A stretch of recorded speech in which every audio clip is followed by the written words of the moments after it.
Tout pour investir, le déchiffrage. Le déchiffrage du lundi, c'est avec Mathias Bacchino de Trade Republic. Bonjour Mathias. Bonjour Lorraine. En duo bonjour à avec tous. Gustave Sandven de chez Colbert. Bonjour Gustave. Bonjour Lorraine. On va parler des États-Unis, pas forcément sous l'angle de la guerre commerciale, mais plutôt sous l'angle des flux, de cet argent qu'on aimerait un peu voir vite quitter les États-Unis pour venir chez nous en Europe. C'est pas aussi simple que ça. On va faire un petit topo allocation. Gustave, est-ce que vous voulez commencer ? Déjà, effectivement, ces flux bougent. Donc, on le voit dans le discours depuis le début de l'année. C'était d'abord volontariste, notamment de par les dirigeants européens qui souhaitaient effectivement une redirection de l'épargne des Français et des Européens vers leur marché domestique. Et on voit que ça commence à intervenir, mais plutôt par des flux institutionnels qui, finalement, se réallouent progressivement vers l'Europe. Maintenant, on parle plutôt de rotation d'actifs que de réallocation totale, parce qu'ils étaient très largement surexposés aux États-Unis ces dernières années, et un très léger ajustement. Maintenant, effectivement, il va falloir être très vigilant pour savoir si ce type de pratique est adapté à tous les investisseurs. Et clairement, je pense qu'on peut se poser la question. D'ailleurs, les récentes performances du marché américain nous rendent tous très humbles face à cette volatilité très importante depuis le début de l'année. Effectivement, on ne peut pas tous reproduire les stratégies des fonds de pension européens ou même australiens. Qu'est-ce qu'on peut dire aux investisseurs particuliers ? Quels sont les points de vigilance que vous avez en tête, Mathias ? Moi, je pense souvent à ceux qui viennent de débuter, c'est-à-dire à ceux qui ont commencé à investir depuis 2 ans à peu près. Ils sont très, très nombreux en France. Et à eux, on peut dire 2 choses. La première, c'est qu'il y a une allocation, c'est-à-dire un portefeuille type standard que l'on peut avoir et qui est ce qu'on appelle un portefeuille tout-terrain, un portefeuille all-weather, tout temps, comme celui proposé par Redialo par exemple, mais il y en a d'autres. Et ce portefeuille standard, très diversifié, qui survit entre guillemets à toutes les périodes, aurait sans doute bien marché depuis le début de l'année 2025. Donc c'est la preuve qu'il ne doit pas être trop délirant, je veux dire, comme allocation. La question, c'est est-ce qu'il est possible de faire mieux que ça ? Et la réponse est oui, c'est possible. Est-ce que c'est certain ? Est-ce que c'est facile ? La réponse est non. Parce que là, évidemment, l'humilité depuis le début du mois d'avril, c'est de reconnaître que la volatilité a été difficile à gérer, que bien malin est celui qui a réussi à savoir que dans les 15 premiers jours d'avril, on allait avoir cette baisse, puis le rebond, puis arriver sur des accords commerciaux plutôt qu'une guerre commerciale. Donc, tout ça nous pousse à l'humilité. Est-ce qu'il y a eu, fin 2024, une surpondération, c'est-à-dire une présence trop forte dans les portefeuilles des actions américaines et des actions américaines de la tech en particulier ? Bien sûr. Donc, ce qui se passe actuellement est, à mon avis, plutôt la correction d'un excès de surpondération américaine fin 2024. On l'entendait d'ailleurs à l'époque beaucoup dans les discours, dans les analyses, et il est évident qu'à l'heure actuelle, la prime est à la diversification. Donc le portefeuille tout-terrain de Redialo, c'est la leçon pédagogique peut-être de la période. Gustave, d'accord ? Oui, plutôt d'accord. Maintenant, je pense que c'est aussi intéressant, encore une fois, de comparer les types d'investisseurs et la manière dont ils vont l'aborder. Là, ce qu'on voit, c'est les flux d'ETF européens où effectivement, il y avait un inflow, donc des flux positifs au mois de janvier, ensuite des outflows, donc des flux négatifs pour la première fois depuis très longtemps sur les mois de mars février, mars, avril. Mais encore une fois, ça ne représente en rien les stratégies d'épargne des particuliers. Et ces effets, en fait, sont un peu dangereux parce que ça peut nous conduire à suivre le mouvement de manière un peu moutonnière. Et à mon avis, ça peut être un peu... J'ai un mauvais terme en tête, mais ça peut être un peu risqué. Et ce, d'autant plus que la perception de la perte qui a été enregistrée sur le S&P 500 depuis le début de l'année a été aussi largement accentuée par un effet dont on parle peut-être un peu moins, c'est l'effet devise. Parce qu'en plus, si vous voulez... du retrait du S&P 500 depuis le début de l'année, vous avez eu moins 7% sur le dollar. Donc, si vous avez eu le double effet qui se coule, Lorraine, vous avez passé un très mauvais moment. Donc, le rappel, c'est effectivement la diversification. Rappel aussi peut-être sur le hedging, donc la couverture de change. Si vous démarrez en bourse, déjà, prendre un risque action, c'est une bonne première étape, bravo. Attention à ne pas prendre un risque de change supplémentaire, ce qu'on peut faire parfois avec certains ETF. avec un investissement 100% ETF tech américaine, par exemple. Ah oui. On aurait pu parler de la tech, de la tech américaine, justement, parce que la semaine dernière, on a eu quelques frayeurs, mais on fera ça tout à l'heure avec Thomas Veillé. Je voulais plutôt vous avoir ce matin sur ce qu'on aurait aimé être la grande tech européenne. Revenir sur Deliveroo, qui s'est fait racheter par DoorDash. Et qu'est-ce que ça dit de notre capacité ou non-capacité européenne, nous, à créer des leaders technologiques, ou en tout cas des leaders digitalisés, comparables à ce qu'on a outre-Atlantique. Gustave. Effectivement, souvent on s'émeut des cotations européennes qui vont plutôt chercher la cote aux États-Unis. Là, on avait un contre-exemple. Donnez-nous un petit peu de contexte. On avait celui de Deliveroo, donc l'un des leaders mondiaux de la livraison à domicile de plats ou de restaurants, qui s'était introduit en bourse à Londres en 2021. C'était une entrée un peu fracassante. Il y avait une valorisation à 7,6 milliards de livres à l'époque. C'était vraiment une très, très grosse IPO pour la tech européenne. Et malheureusement, dans la journée, c'était moins 26%. Et depuis, ça a été un peu un enchaînement de casseroles.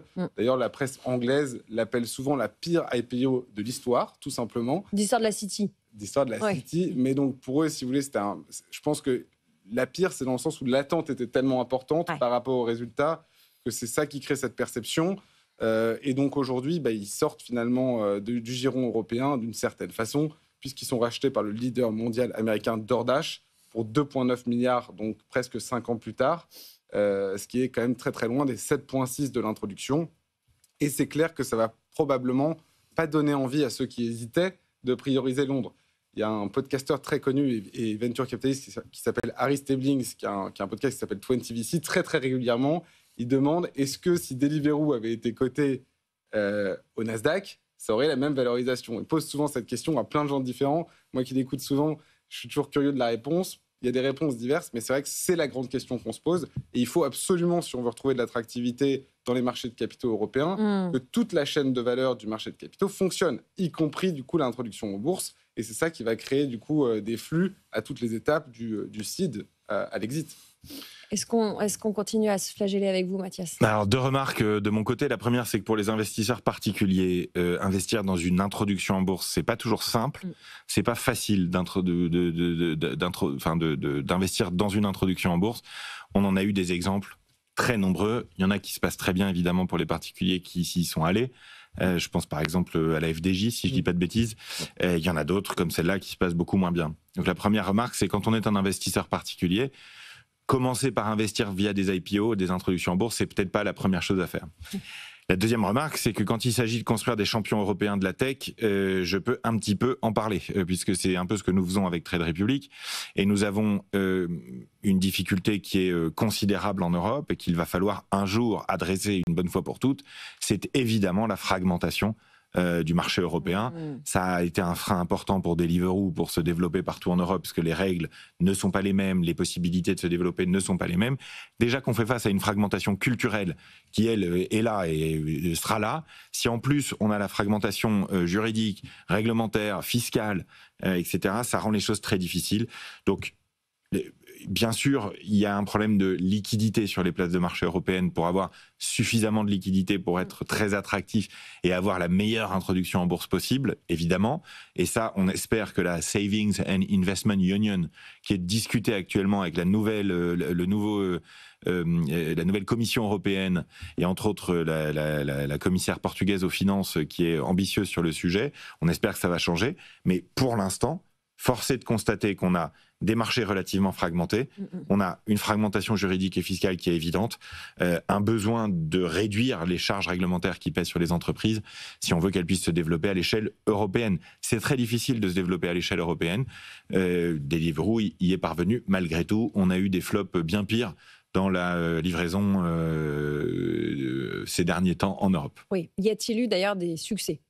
Des entreprises break-even? Aux États-Unis, par exemple. Aux États-Unis, où le marché est davantage unifié, où c'est plus facile de se développer à l'échelle plus rapidement. Pas de fragmentation entre les différents États. Moins. Puis, il y a une belle prime aussi quand même pour ceux qui étaient positionnés récemment. Il y a quand même une prime à l'achat. C'est souvent le cas quand il y a un rachat. Donc pour les investisseurs particuliers qui nous écoutent, c'est aussi une bonne nouvelle à court terme pour le coup pour les investisseurs. 2,9 milliards de pounds, c'est ce que DoorDash a racheté Deliveroo. 2,9 j'ai tout d'un coup, j'ai un doute. Oui, milliards aussi, c'est de dollars, pardon, 2,9 milliards de dollars. C'est ce que Codebase paye pour une plateforme intéressante. On est dans l'univers des cryptos et des dérivés. Bon, hasard des chiffres, on parle aussi de cette actu ce matin avec vous, Gustave. Effectivement, du coup, 2,9, c'est le chiffre de la semaine, puisque Coinbase vient de réaliser la plus grosse acquisition en fait, de l'ère crypto. Et là où c'est intéressant, c'est que c'est une acquisition d'une entreprise Dubaïote, qui est peut-être moins connue des investisseurs particuliers. Deribit. Exactement, parce qu'en fait, c'est une plateforme qui est spécialisée dans les options ou dans les produits dérivés aux cryptos. Et ce qui m'a interpellé, c'est d'ailleurs, je vous avais proposé le thème la semaine dernière, mais il n'avait pas été retenu, Lorraine, c'est qu'en fait, C'était mon conclave à moi-même. Exactement. Non, mais en mars 2025, j'ai appris du coup que les options avaient représenté un volume 2 fois supérieur au spot, donc au trading classique, sur la partie crypto. Donc on voit qu'il y a effectivement un vrai changement de paradigme sur la crypto. Le premier, c'est une institutionnalisation du marché. Et donc justement, tous ces dérivés, etc., sont surtout portés quand même par des hedge funds, des investisseurs très professionnels sur ce marché, beaucoup moins retail. Deuxième effet, c'est l'américanisation. Et ça, c'était souhaité par M. Donald Trump, parce que ces entreprises, comme celle dont on parle aujourd'hui, en fait, étaient en attente d'approbation pour rentrer sur le marché américain. Et les autres, notamment les Binance, etc., qui sont souvent domiciliés dans des paradis fiscaux, avaient, sous l'ère Biden, beaucoup de